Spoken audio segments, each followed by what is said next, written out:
Hi అండి, నమస్తే. ఈరోజు నేను సింపుల్గా మటన్ కర్రీ ఎలా చేసుకోవాలో చూపిస్తాను.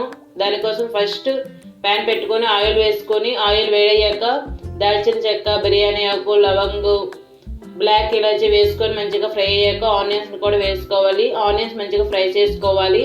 ఆనియన్స్ ఫ్రై అయ్యాక అల్లం వెల్లుల్లి పేస్టు, టమాటో ప్యూరీని కూడా యాడ్ చేసుకొని మంచిగా ఫ్రై చేసుకోవాలి. ఆయిల్ సపరేట్ అయ్యేంత వరకు మంచిగా ఫ్రై అయ్యాక మటన్ యాడ్ చేసుకొని పసుపు, కారం, సాల్ట్ వేసుకొని హై ఫ్లేమ్లో వేగనివ్వాలి. అలా చేస్తే మటన్లో వాటర్ మొత్తం బయటకు వచ్చేస్తుంది. అలా వచ్చిన వాటర్ మొత్తం ఎగిరిపోయేలా మంచిగా వేగనివ్వాలి. మంచిగా వేగాక మటన్ తగ్గట్టు హాట్ వాటర్ని యాడ్ చేసుకొని మూత పెట్టి మంచిగా ముక్క మెత్తబడేంత వరకు ఉడికించుకోవాలి. లాస్ట్లో మటన్ మసాలా, కసూరి మేతి, కొత్తిమీర యాడ్ చేసుకొని సర్వ్ చేసేసుకోవడమే. టేస్టీ మటన్ కర్రీ రెడీ అయిపోతుంది. వీడియో నచ్చితే లైక్ చేయండి, షేర్ చేయండి, సబ్స్క్రైబ్ చేయండి. Bye bye. నెక్స్ట్